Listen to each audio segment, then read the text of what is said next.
Happy Friday. We made it to Friday. Um, well, I made it to Friday. Maybe you feel the same way. I'm sorry for the delay. Normally, I've already on. I thought I had more time than I did, actually, and it got away from me. So I'm sorry about the delay, but I'm glad to be with you this morning on this Friday morning. And this morning, I noticed there was this. It was foggy out and cool of the air, and it was really nice actually. And so it was nice to go out there this morning early and see as the morning changed, and now the sun is out and it's bright and shiny out there, like Florida is. And I'm always thankful for our sunny days. I'm feeling a little bit better today. Um, every day I hope to feel like almost totally back to myself. That would be the goal, right? So, whatever this is, I think it's finally about done, hopefully.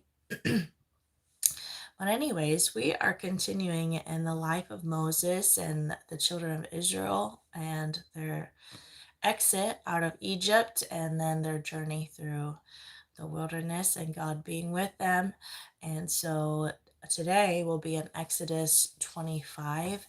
And before we begin, we'll ask the Lord to open thou mine eyes that I may behold wondrous things out of thy law. And I'll ask the Lord to give me strength and a clarity of mind and in my voice. And good morning, Molly. It's good to see you again this morning. And good morning to all of you that are joining. And I pray that you are ready to dive into the Word. Let me grab a drink of water real quick. As we left off yesterday in Exodus chapter 24, at the end of it, Moses was in the mount for 40 days and 40 nights. And as he was there, he wasn't just hanging out up there or having a camp meeting time. He was having the Lord began to speak to him. And during this day, God reveals to Moses his detailed plans of the tabernacle, and which is where God is going to dwell, and it will receive the people, and he'll receive the people's worship there. And no item is to be overlooked. God's design is very detailed, and in a sense, it'll be this portable tent of worship, and everything was to be done according to the fashion that God showed them. And so we left off yesterday, this 40 days and 40 nights of Moses in the Mount. And today we'll continue Exodus 25, verse 1, with the Lord speaking to Moses. And the Lord spake unto Moses, saying, Speak unto the children of Israel that they bring me an offering. Of every man that giveth it willingly with his heart, ye shall take my offering. And this is the offering which ye shall take of them: gold and silver and brass, and blue and purple and scarlet, and fine linen, and goat's hair, and ram's skin dyed red, and badger's skins, and shittim wood, oil for the lights, vials for anointing oil, and for sweet incense, onyx stones, and stones to be set in the ephod and in the breastplate. And let them make me a sanctuary, that I may dwell among them, according to all that I show thee, after the pattern of the tabernacle, and the pattern of all the instruments thereof, even so shall ye make it. And they shall make an ark of shittim wood. 2 cubits and a half shall be the length thereof, and a cubit and a half the breadth thereof, and a cubit and a half the height thereof. And thou shalt overlay it with pure gold within, and without shalt thou overlay it, and shall make upon it a crown of gold round about. And thou shalt cast 4 rings of gold for it, and put them in the 4 corners thereof, and 2 rings shall be in the one side of it, and 2 rings on the other side of it. And thou shalt make staves of shittim wood, and overlay them with gold. And thou shalt put the staves into the rings of the sides of the ark, and the ark may be borne with them. The staves shall be in the rings of the ark, they shall not be taken from it, And thou shalt put in the ark the testimony which I shall give thee. And thou shalt make a mercy seat of pure gold, 2 cubits and a half shall be the length thereof, and a cubit and a half the breadth thereof. I'm going to give a little insight here. The description of the tabernacle moves from the inside out, reflecting not the perspective of man looking in, but of God looking out.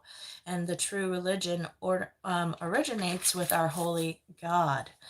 And so, verse 18, and thou shalt make 2 cherubims of gold and beaten work shalt thou make them, and in the 2 ends of the mercy seat, and make 1 cherub on the one end, and the other cherub on the other end. Even on the mercy seat shall ye make the cherubims of the 2 ends thereof. And the cherubim shall stretch forth their wings on high, covering the mercy seat with their wings, and their faces shall look one to another. Toward the mercy seat shall their faces of the cherubim be. And thou shalt put the mercy seat above upon the ark, and the ark thou shalt have the testimony that I shall give thee. And there I will meet with thee, and I will commune with thee from above the mercy seat, from between the 2 cherubims, in which are upon the ark of the testimony of all things which I will give thee in commandment unto the children of Israel. Thou shalt also make a table of shittim wood. 2 cubits shall be the length thereof, and a cubit the breadth thereof, and a cubit and a half the height thereof. And thou shalt overlay it with pure gold, and make thereto a crown of gold round about. And thou shalt make unto a border of a hand breadth around about it. And thou shalt make a gold crown to the border thereof round about. And thou shalt make for it 4 rings of gold, and put the ring in the 4 corners that are of the 4 feet thereof. Over against the border shall the rings be for places of the staves to bear the table. And thou shalt make the staves of shittim wood, and overlay them with gold, that the table may be borne with them. And thou shalt make the dishes thereof, and spoons thereof, and covers thereof, and bowls thereof, to cover with all of pure gold shalt thou make them. And thou shalt set upon the table showbread before me alway. And thou shalt make a candlestick of pure gold, of beaten work shall the candlestick be made. His shaft and his branches, his bowls, his knobs, and his flowers shall be of the same. And 6 branches shall come out of the sides of it, 3 branches of the candlestick out of the one side, and 3 branches of the candlestick out of the other side. 3 bowls made like unto almonds, with a knop and a flower in one branch, and 3 bowls made like almonds in the other branch, with a knop and the flower. So in the 6 branches that come out of the candlestick, and in the candlestick shall be 4 bowls made like unto almonds, with their knops and their flowers. And there shall be a knop under 2 branches of the same, and knop under 2 branches of the same, and a knop under 2 branches of the same, according to the 6 branches that proceed out of the candlestick.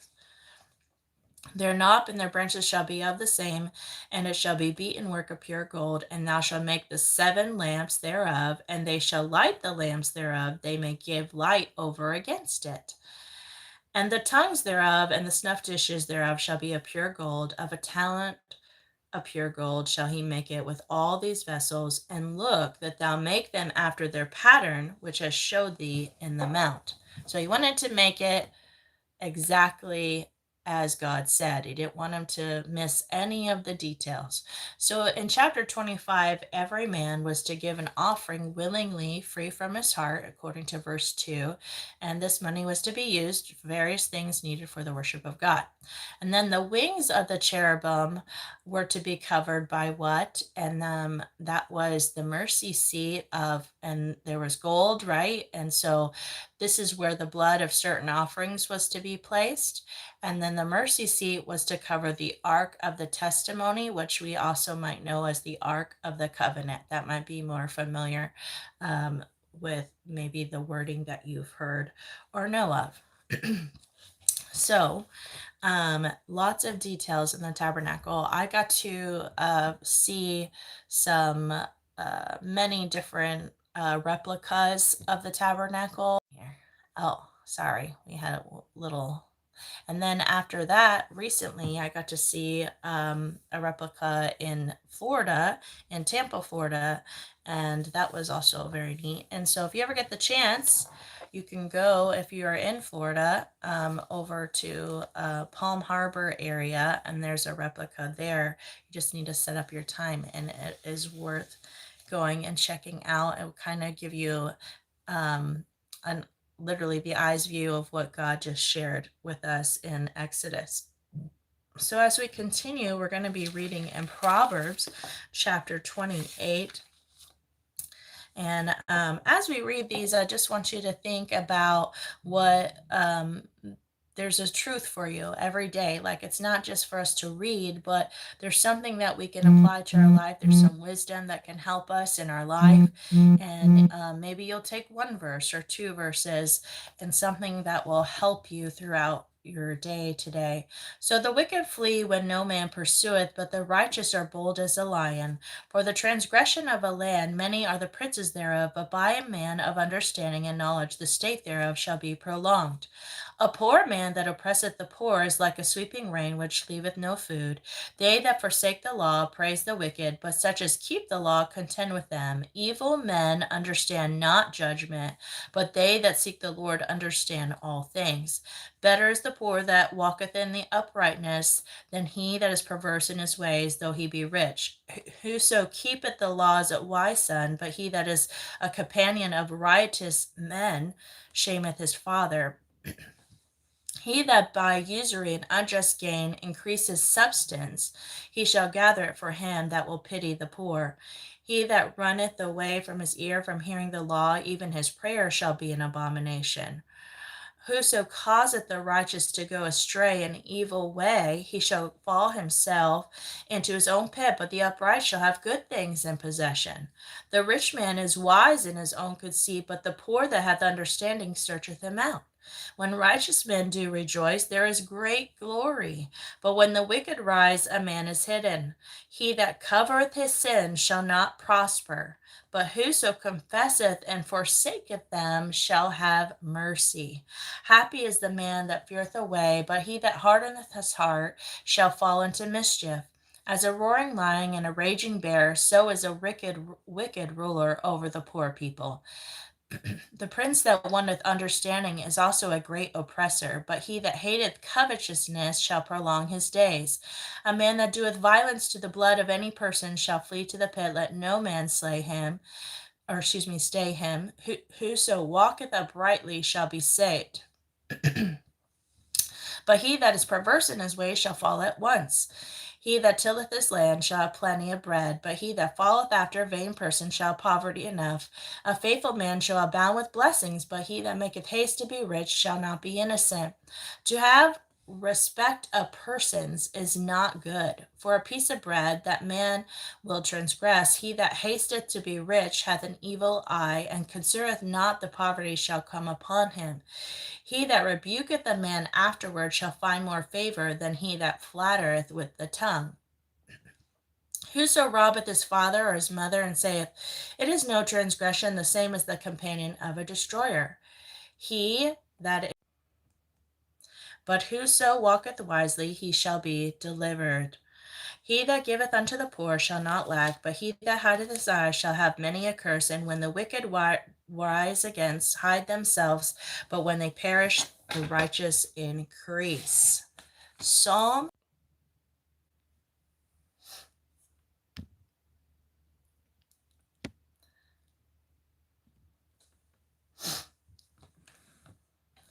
All right, so let's continue on, and we're going to be in Psalm 59. So we can continue on with what God has for us.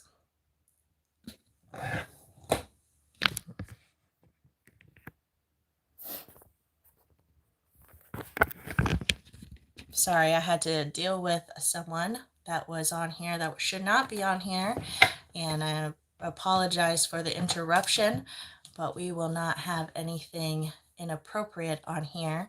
So we will continue in what God has for us, and I just had to figure out how to remove something, so I'm sorry for the delay and for anybody that had to see inappropriate. So here we go. So Psalm 59. Deliver me from mine enemies, O my God. Defend me from them that rise up against me. Deliver me from the workers of iniquity, and save me from the bloody men. For lo, they lie in wait for my soul. The mighty are gathered against me, not for my transgression, not for my sin, O Lord. They run and prepare themselves without my fault, awake to help me. And behold, thou therefore, O Lord, God of hosts, the God of Israel, awake to visit all the heathen. Be not merciful to any wicked transgressors. Selah. They return at evening. They make a noise like a dog and go round about the city. Behold, they belch out with their mouths, swords are in his lips, for those say they doth hear. But thou, O Lord, shalt laugh at them. Thou shalt have all the heathen in derision. Because of his strength will I wait upon thee, for God is my defense. The God of my mercy shall prevent me. God shall let me see my desire upon mine enemies. Slay them not, lest my people forget. Scatter them by thy power, and bring them down, O Lord, our shield. For the sin of their mouth and the words of their lips, let them even be taken in their pride, and for cursing and lying which they speak. Consume them in wrath, consume them that they may not be, and let them know that God ruleth in Jacob, but to the ends of the earth. Selah. Just 1 second, please.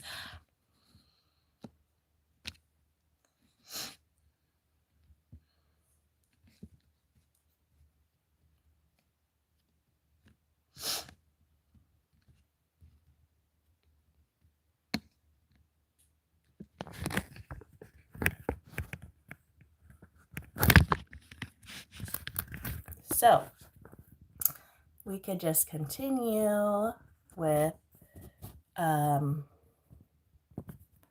what God has for us here in just a minute.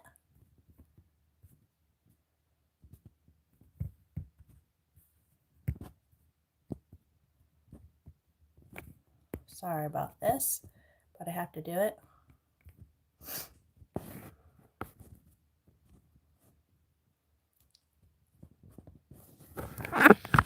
All right. So,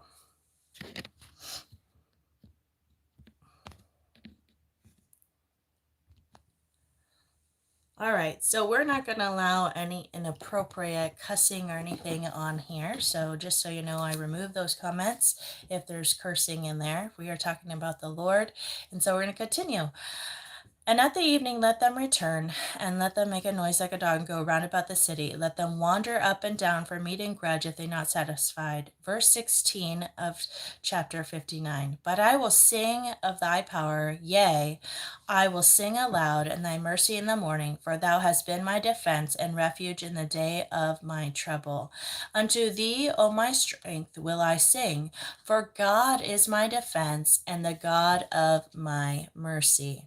And praise the Lord. God is our defense, and he is a God of mercy, and we could sing unto him. I hope that you sing today as unto the Lord. And we want to thank God for all the things that he has blessed us with. He has been a good God and so good to us. We are undeserving in every way. And so today I want to thank God for the United States of America. Even though we have a lot going on that is maybe not the best, I'm still thankful to live here. I'm thankful that God has blessed me with this country and to be a part of it, and for those that have given their life for us, and to have freedom and to support others in other places. And so, and then when we have the rainy season, of course, I'm thankful for the umbrellas that we get to have. I always seem to forget mine though. Do you? I usually have it in my car or in the back or somewhere because I think I'm not going to need it. And I'm one that forgets those kinds of things. But you know, God is so good to us. I'm so thankful for him and his mercy. And I look forward to seeing you tomorrow as we continue in the word. And I pray that you stay focused on what God has for you, and that you spend time in praise to him today, because he is worthy to be praised and sang to. You could sing, this little song when I was a kid. We used to sing, I'll say yes, Lord, yes, to your will and to your way. I'll say yes, Lord, yes. I will trust you and obey. When your spirit speaks to me, with my whole heart I'll agree, and my answer will be yes, Lord, yes.